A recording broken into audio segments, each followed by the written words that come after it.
ಸ್ನೇಹಿತರೆ, ಹೆಸ್ಕಾಂನಲ್ಲಿ ಒಟ್ಟು 338 ಅಪ್ರೆಂಟಿಸ್ ಹುದ್ದೆಗಳಿಗೆ ನೇಮಕಾತಿ ನಡೀತಾ ಇದೆ. ಈ ಹುದ್ದೆಗಳಿಗೆ ಅರ್ಜಿ ಸಲ್ಲಿಸಲು ನೀವು ಐಟಿಐನಲ್ಲಿ ಎಲೆಕ್ಟ್ರಿಷಿಯನ್ ಆಗಿರಬೇಕು. ವಯಸ್ಸಿನ ಮಿತಿ.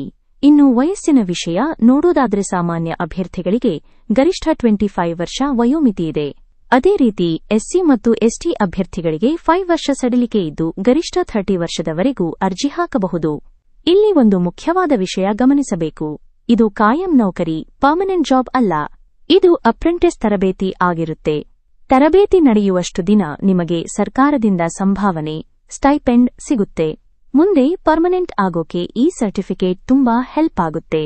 ಅರ್ಜಿ ಸಲ್ಲಿಸುವುದು ಹೇಗೆ? ಆಸಕ್ತರು ಅಂಚೆ ಮೂಲಕ ಪೋಸ್ಟ್ ಅರ್ಜಿಯನ್ನು ಕಳುಹಿಸಬೇಕು.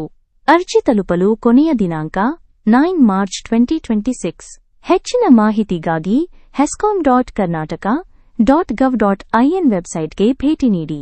ಐಟಿಐ ಮುಗಿಸಿ ಖಾಲಿ ಕೂತಿರೋ ಬದಲು ಈ ತರಬೇತಿಗೆ ಸೇರಿಕೊಳ್ಳೋದು ಒಳ್ಳೆಯದು. ಈ ಮಾಹಿತಿ ಇಷ್ಟ ಆಗಿದ್ರೆ ಲೈಕ್ ಮಾಡಿ ಹಾಗೂ ಐಟಿಐ ಮಾಡಿರೋ ನಿಮ್ಮ ಫ್ರೆಂಡ್ಸ್ಗೆ ಶೇರ್ ಮಾಡಿ. Thank you.